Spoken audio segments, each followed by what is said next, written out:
Happening now with freezing rain threatening to bring down power lines, we hear from local power companies getting ready to keep the lights on. And the city of Dunkirk, they're working to update their emergency response plan in the wake of Ohio's toxic train derailment. Plus, so you think you can cook? We have a behind-the-scenes look at the new cooking show fundraiser benefiting the St. Susan Center.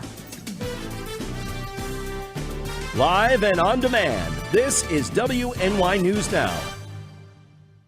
And thanks for joining us for WNY News Now. I'm Justin Gould. Those stories and more are coming up, but first we start today's show with First Defense weather, as a slew of different precipitation types are impacting our area today. Chief Weather Forecaster Andrew Stevenson joins us now with more on what we're seeing, Andrew, which as of noontime appears to be coming down as snow. Yeah, right now here in the Jamestown area and across the southern tier, it's currently coming down as snow. It was coming down in snow across Erie, Pennsylvania, but right now it's starting to turn it over to a mix of sleet and freezing rain. Eventually that line of sleet and freezing rain are going to work its way across the southern tier here and then continue to move up. So right now it's just snow, but over the next hour or so it's going to begin to turn over to sleet and freezing rain. There are winter weather advisories in effect for the entire area, but they expire at different times. So I'll tell you, Chautauqua, Cattaraugus, Southern Weather Advisory expires at 10 o'clock tonight. For Warren and McKean County in Pennsylvania, the Winter Weather Advisory expires at 6 o'clock tonight. For Erie County, Pennsylvania, the Winter Weather Advisory expires at 3 o'clock this afternoon. And then you get up towards the Buffalo area, northern Erie County, up into New Orleans and Niagara and Orleans County, the advisory goes until 6 p.m. tomorrow. So the winter weather advisory for the entire area, our southern tier, should expire later this afternoon and into the evening. The high yesterday was 41 degrees. The low was 25. The records for the day, 69, the record high in 1997, record low, -7, set back in 1978. So here's the forecast for today. Mainly cloudy skies. We're starting off as snow now, but we'll switch over to sleet and freezing rain over the next couple hours. And by the time we get into late this afternoon and evening, most precipitation will switch over to mainly rain across the southern tier. Highs today range from the lower to mid-30s across the region. Now have a look at the ice accumulation forecast and the snowfall totals coming up in the full forecast details. All right, Andrew, certainly info we need to know. Thank you. And of course, you can stay up to date with the latest weather forecast. Download the WNY News Now mobile app. It's free in the Apple App Store and Google Play Store. Simply search WNY News Now. And with freezing rain forecasted for parts of western New York today, power company crews, they're at the ready to respond in the event of inclement weather. Our Bronson Rasmussen joins us live from outside of our studio in the elements with more on what those at home could see this afternoon. Bronson? Justin, now for most, when they think of weather-related outages, it's because of trees, a little bit bigger than this one, falling and causing power lines to be disconnected or torn. However, in weather like today's, we will see things like freezing rain slowing down those power lines. We have a team prepared. We are monitoring the weather, and we have crews standing by ready to mobilize to ensure that if there is a loss of power, that our teams can restore our customers as quickly and as efficiently as possible. When ice builds up on power lines, the wires can snap or break. This can be a tricky fix for crews who face hazardous road conditions to simply get to the problem spot. We have crews that are trained to deal with these conditions, and they will work as quickly as they can, in all things considering, to make sure that everyone at home is safe. And we want to make sure our crews are safe as they are out there trying to restore power if there is a loss of power during this event. In the end, preparation is key. We want to make sure that people keep battery-operated flashlights and radios on hand, along with supplies of drinking water, non-perishable foods.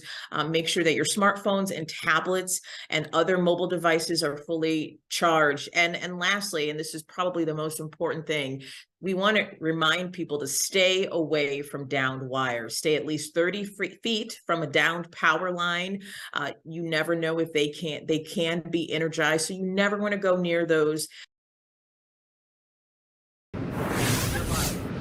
And now the best way, if your power does go out during this winter storm today, is to catch up with your power provider's website or app that you can find either through their website or app. We'll be covering the rest of this storm on WNY News Now all day today. If anything happens, come to us and we'll be the first ones to tell you what's happening out there. Reporting live in Jamestown, Bronson Rasmussen, WNY News Now. All right, Bronson, thank you. Looks like the snow really starting to pile up there too. Stay safe. And continuing our coverage today, the city of Dunkirk, they're working to update their emergency response plan in the wake of Ohio's toxic train derailment. The northern Chautauqua County city is home to one of the busiest train track highways here in western New York, with daily freight trains passing through, similar to the one that crashed in East Palestine, Ohio. Now, during Tuesday night's Dunkirk Common Council meeting, Councilman James Stoley addressed concerns he's hearing from members of the community. I want the public to know that the Public Safety Committee, which consisted of Dunkirk Police Department, Fire Department, and DPW, and other folk, the management of the city, are working on a plan to update the plan from what, to 2000? From 2000. And when that comes out, if anybody wants to know about it, we'll make it public. Now, the February 3rd disaster in Ohio ignited a days-long inferno, shot plumes of black smoke into the air, and led to the intentional release of vinyl chloride to help avert a catastrophic blast. Some residents have reported health problems, and about 3,500 fish have died in Ohio's waterways since the wreck. The City of Jamestown Police Department has been busy over the past 24 hours, arresting several wanted suspects roaming the streets. 4 people were arrested in 3 separate reported incidents, with the first taking place Tuesday morning, where Michael Conley was arrested following a brief foot pursuit. Police say Conley, who was known to have an outstanding warrant, was spotted in the area of 556 East 2nd Street. When approached, the 20-year-old fled. Following a brief chase, he was taken into custody and later arraigned at Jamestown City Jail. Now, later in that day, officers were performing another well-being check, this time at a West Side address where they made contact with William Groom, who also had a valid arrest warrant. As they attempted to take him into custody, he allegedly became combative. Following a brief struggle, he was arrested and now faces a slew of charges. And finally, at about 1 in the morning Wednesday, 58-year-old Kevin McCool and 39-year-old Amanda McClellan were taken into custody during a traffic stop. That was at the intersection of East 5th and Factory Alley. McCool, as the vehicle's driver here, he had an arrest warrant from Jamestown City Court for failing to appear, while his passenger was wanted in Pennsylvania. Well, sewer line repairs are underway here in the city of Jamestown. The Jamestown Board of Public Utilities is working on Steel Street at Harding Avenue, which will remain closed to traffic through Thursday. Following a posted detour, all drivers are asked to avoid the work zone. During construction, BPU officials say there will be no access to Steel Street from the 6th Street Bridge, Fairmount Avenue, and or Harding Avenue. Now, away from Steel Street, starting at Barrett Avenue, will all be closed as well, except for local traffic. Well, as WNY News Now continues, it's Ash Wednesday. We check in with local parishioners. And later, a look at the important changes coming to New York State's SNAP program. What you need to know. Next.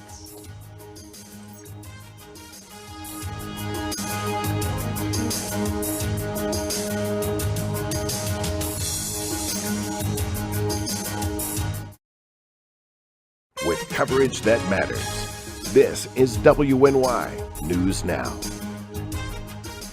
Looking for a fair and honest auto mechanic? Look no further than DeWyas Auto Service. Located at 140 Main Street in Randolph, our family-owned business is ready for all of your automotive needs. From general service to more complex repairs, count on DeWyas Auto to keep you on the road. We not only keep your cars running smoothly, but also looking great with our expert detailing crew. Send us a message on Facebook or call us today at 716-358-2292 to set up an appointment. DeWyas Auto Service. Fair, honest, and the best prices guaranteed.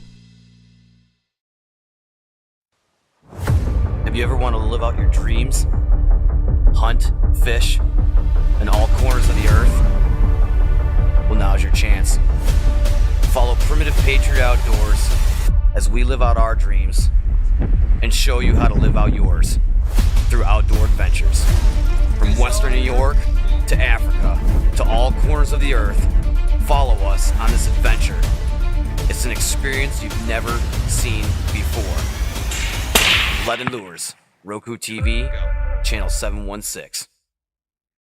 EagleZip.com is your local one-stop shop for all of your home and business computer needs. Located on Fluvan Avenue Extension, just outside of Jamestown, EagleZip.com sells and services all brands of desktops and laptops, as well as servers and network equipment for your business. All new computer sales include transferring your data from your old computer plus a 2-year warranty. Call EagleZip.com today. Stop by EagleZip.com today and let us make computers easy for you.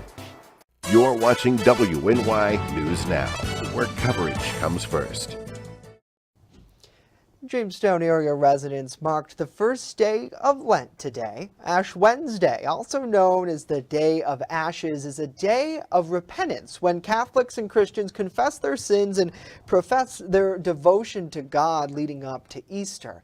Now, at the First Presbyterian Church of Jamestown, parishioners and community members alike took part in a drive-up, walk-up, Ashes to Go blessing. Pastor Tara Eastman also handed out to-go snack bags for anybody in need. We also have started a web of warmth that's over in this little cul-de-sac area right behind me that has hats and scarves and gloves, and we've refilled that in the last couple weeks like 6 times. Now, in addition to a noontime service, Pastor Eastman will return to the church's parking lot, that's the corner of East 6th Street and Prendergast Avenue, to provide public blessings from 2:30 to 4 today.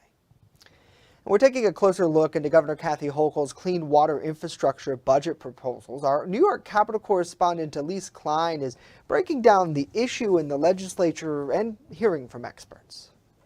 In her $227 billion budget, Governor Kathy Hochul proposes $500 million in additional funding for clean water infrastructure. But some experts say this is not enough to address New York's clean water crisis. We have enormous clean water needs in New York. We have 100-year-old water mains that are constantly breaking, billions of gallons of raw sewage that is being discharged every single year and polluting our lakes and rivers. We need investments to make sure that when New Yorkers turn on the tap, what's coming out is safe to drink. Water infrastructure projects can vary from upgrading water treatment plants with new treatment technology to keep toxic chemicals out of drinking water to upgrading wastewater and sewage infrastructure. Hayes says the current water infrastructure spending and grant program continues to fall short of funding 100% of the shovel-ready projects that local governments submit because there is not enough funding to go around. So when we don't adequately fund clean water, that means that there are going to be projects left waiting in the wings and clean water benefits that won't be reaching the New Yorkers who need it most. In a recent environmental budget hearing, some lawmakers also expressed concern about local municipalities' access to water infrastructure funding. Senator Michelle Hinchy suggested creating a funding stream model that would increase this access. In Albany, Elise Klein, WNY News Now. Well, from New York to Pennsylvania now, where on Tuesday in Harrisburg, the Early Learning PA Coalition held a press conference to highlight support for investments in early education. The coalition says a recent study conducted by Scanesha Polling and Research shows that 98% of Pennsylvania voters believe early child education, or ECE, is important. The same poll shows that nearly 80% of voters support an increase in state funding for pre-K and child care, and 81% show support in funding to increase wages for child care workers. Advocates say some lawmakers believe that investing in child care programs will lead to a successful outcome for young children, especially those who maybe face early learning challenges. It's better to catch it at an early age and deal with that rather than have the child thrown into an issue later in life where it's more, it brings them down quicker or it slows them up. Now, just in a few weeks, Governor Josh Shapiro will deliver his first state budget address. Advocates hope that the governor and members of the General Assembly will respond to the level of support for investing in early education. Well, in just a few days, some big changes are coming to New York State's SNAP benefit program. WNY's Max Coven is hearing from an upstate New York food bank about the change and how it could impact local families and seniors. These pandemic-era benefits will expire after almost 3 years. Families who have been getting by thanks to the extra $150 a month may now face extra challenges to make ends meet. So due to changes in federal law that were enacted during COVID, these folks that are participating in SNAP, the Supplemental Nutrition Assistance Program, will be seeing decreases in their monthly allotments beginning in March. So February is the last month that the extra COVID allotments are going to be distributed. The ending of the emergency allotment is expected to impact more than 1.6 million SNAP recipients in New York alone. According to the Food Research and Action Center, the average SNAP benefit will drop to about $6 per person per day. Officials with the food bank of the Southern Tier say seniors could see some of the biggest impact. So every SNAP participant will see a reduction in their SNAP benefits. The folks that are most impacted that we're really worried about are seniors. Some seniors might see a reduction from over $280 a month. The food bank said it plans to take action by increasing the number of spots available at its mobile food pantries to approximately 300 families per month. So we have definitely informed all of our pantries and agencies that this change is coming. We are looking to add as many slots and sites for our mobile food pantry. Food banks in New York State are speaking up and advocating for state lawmakers to fund programs like the Hunger Prevention and Nutrition Assistance Program, as well as Nourish New York. Each of these programs provide financial support and food to food banks. Every dollar in SNAP that someone receives is spent locally, and it generates between $1.50 and $1.80 in economic activity. So we're looking at, over the next year, over $1 billion lost in SNAP across the state. Already, the food bank said it has been dealing with an increase in the amount of people it serves across the Southern Tier, a number that's now expected to go even higher. All right, Max, thank you. Coming up, how today's winter storm is impacting travel across our region, and later, a behind-the-scenes look at a new cooking show starting up production in Jamestown this week. With coverage that matters, this is WNY News Now. Slow down. Slow down and move over. Move over. When you see signs, Lights. Vests. please give us some room. Slow down. Slow down and move over. When you need help, It's our job to help you. to save you. Despite the danger. This danger. This danger is real. Do your part. Please Slow down. Slow down. And move over. move over. So you think you can cook? We're looking for chefs ready to test their skills, competing in a charity cooking show competition that features a platter of unusual ingredients, including popular local cuisine. Judged by a panel of local celebs, chefs are tested in 3 rounds before a winner is crowned. So you think you can cook? Register online at stsusancenter.org. Produced by Channel 716. All proceeds raised benefit the St. Susan Center in Jamestown, New York. WNY News Now is covering stories that matter to you. 15-year-old Yadiel Diaz was subject to a public humiliation stunt by a fellow student in an act of violence and bullying. Now Yadiel's mother, Raquel, has had enough. Officials are trying to work with the county's homeless coalition to help support the homeless population locally. There are also plans in the works to build 2 new shelters. WNY News Now, where coverage comes first.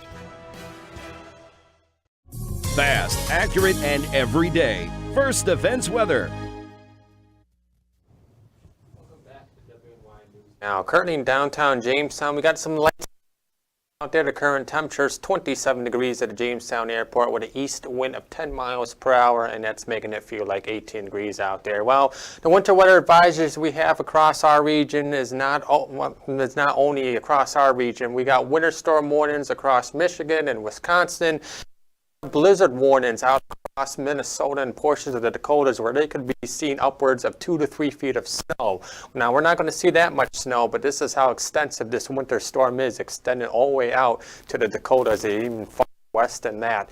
Here's what's happening across the Northeast right now. There is that system. The low pressure system is actually over there across Missouri right now, but it's pushing up all this precipitation across the Great Lakes in the Northeast, and it's starting to transition over to a winter right now across the southern tier. So let's time it out on future scans. It does show that snow across the southern tier turning over to a period of wintry mix and freezing rain and sleet by this afternoon, but eventually we get into later this afternoon and in the evening it's going to turn over to mainly rain across Chautauqua County, northwestern Pennsylvania, while continuing as a wintry mix portions to the north and then continuing as rain showers into the early part of tomorrow. We start off with some rain showers early tomorrow. Go cloudy skies through the rest of the afternoon with maybe an occasional rain shower or maybe some sleet or freezing rain mixing in there. And then colder air is going to filter into the region heading into the It's going to bring some lake effect snow showers across the region heading into Friday. And we might see some minor snowfall accumulation. So here's a look at the ice accumulation forecast through 7 o'clock Friday morning. We're not expecting much across the southern tier, a couple hundredths of an inch of ice possible. You get up into northern Chautauqua County, northern Cattaraugus County, southern Erie County, maybe a tenth of an inch of ice. Then you get farther north than that, Buffalo, portions north than that. We're looking at possibly upwards of a quarter inch of ice, if not a little bit more. As far as snowfall totals, now these snowfall totals might need to be bumped up across, this was a model across the southern tier, looking at about half an inch, maybe an inch, maybe a little bit more of that, maybe an inch to 2 inches across the southern tier, upwards of 2 to 4 inches farther north you go. And now the next 7 days from the Ultimate Satellite Solutions. Now tomorrow it's going to stay mainly rain. It's going to be pretty warm across the southern tier with temperatures in the mid-50s, but the farther north you go, the colder it gets. Everyone becomes cold on Friday. Temperatures in the lower 20s with a chance for some snow showers. We warm up into the middle 30s by the time the weekend comes around, but we keep a chance of snow showers in the forecast, and then warm back up into the mid-40s by the time next Monday rolls around with a chance for some rain. Yeah, this forecast is just so bizarre, Andrew. The roller coaster of February 2023, I suppose. Thank you very much. Well, let's get some headlines from around the nation. And winter storms, they're causing turbulence for travelers managing flight schedules across the U.S. As Andrew mentioned, it's all part of this powerful coast-to-coast storm that's impacting much of the western and northern states. Over 500 flights have already been canceled for Wednesday. That's on top of 300 plus flights canceled on Tuesday. Travel plans are not expected to go any easier for those flying out later this week. Strong winds and heavy snow have been forecast for the west and upper Midwest. Flight delays and cancellations are expected to increase through Thursday. Well, the U.S. Environmental Protection Agency is ordering Norfolk Southern to pay for the cleanup after one of its trains carrying toxic chemicals derailed in East Palestine, Ohio, causing evacuations and concerns over contamination. Now, more than 2 weeks after the derailment, officials are working to assure residents the air and water is safe, despite health concerns in the community. Gloria Pazmino has more. Pay for the cleanup. That's what the U.S. Environmental Protection Agency is ordering Norfolk Southern to do more than 2 weeks after a train carrying toxic chemicals derailed in East Palestine. The disaster resulted in a days-long fire that sent plumes of black smoke into the air and led to the intentional release of vinyl chloride to help avoid a worse explosion. We need our town cleaned up. We need our residents to feel safe in their homes. During a press briefing Tuesday, Ohio Governor Mike DeWine was critical of laws on the books that do not require train companies to notify local governments when hazardous materials are passing through the area. The fact that this train did not qualify under current law requiring the railroad company to make that notification is just absurd. Now this community is caught in the middle as more reports of health problems emerge and officials try to assure people the air and water in this community is safe. The cleanup order, which is legally binding, will require the company to identify and clean the contaminated soil and water resources and reimburse the EPA for services provided to residents and local businesses. So far, the soil under the railroad tracks at the derailment site has been determined to be contaminated. So the tracks will have to be taken up and that soil will have to be removed. Meanwhile, officials open a new clinic Tuesday that will serve residents impacted by the train derailment.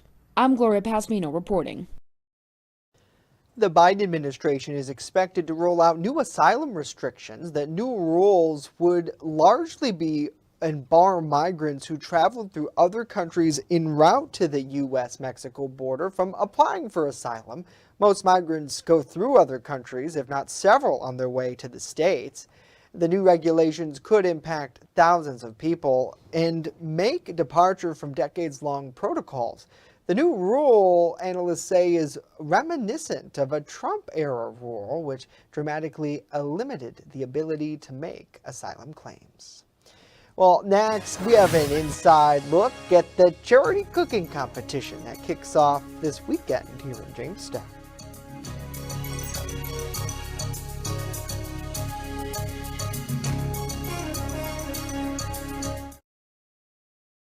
You're watching WNY News Now, where coverage comes first.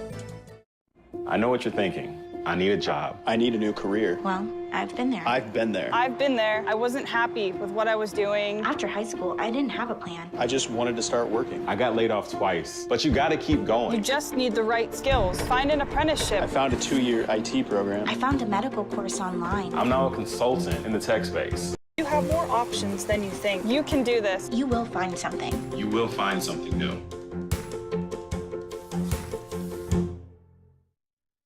WNY News Now is covering stories that matter to you. This year's theme, Fire Won't Wait, Plan Your Escape, focuses on the importance of knowing your way out of a home or business in the event that a fire were to break out. The Hello Summer Festival in downtown Jamestown, and as you mentioned, the whole goal of this is to connect Jamestown's kids with things to do over the summer. WNY News Now, where coverage comes first. Starting Saturday, Jamestown's Soup Kitchen is hosting a series of televised cooking competition fundraisers. As our Julia Gress reports, this is the second year the St. Susan Center is hosting So You Think You Can Cook, but the first time they've partnered with a television streaming service to expand their reach. We are hosting the second annual So You Think You Can Cook. Doors open at 5:30 p.m. on Saturday, February 25th, March 4th, and March 11th to a public audience with production rolling at 6 p.m. The competition will be produced into an hour-long streaming show on Roku TV's channel 716. 3 chefs will compete each night, creating an appetizer and an entree in front of the show's judges and attendees. At the end of each round, a winner will be crowned. We've got several local businesses we're trying to work with as mystery ingredients. Anyone is invited to join the studio audience. For a $15 donation at the door, you can support the center, get a behind-the-scenes look at the production, as well as be served soup, dessert, and a beverage. It brings recognition to St. Susan Center that St. Susan Center feeds the hungry, provides healthy community, and does all of this with while treating our people that come through these doors with dignity and respect. Director Sherry Rowland hopes the event will showcase how food can translate into giving and service. So appreciative of these chefs and home cooks that are coming here to St. Susan's to exhibit their talent and show how you can take these mystery ingredients. And to be fair, sometimes we get mystery ingredients, and we have to prepare them in a healthy and appealing way for our guests to enjoy. Julia Gress, WNY News Now. For more on the competition, visit stsusancenter.org/cook. WNY News Now and Channel 716, we're proud to partner with the St. Susan Center for this fundraiser. That's it for us today. The news continues 24/7 at WNYNewsNow.com. Have a wonderful day.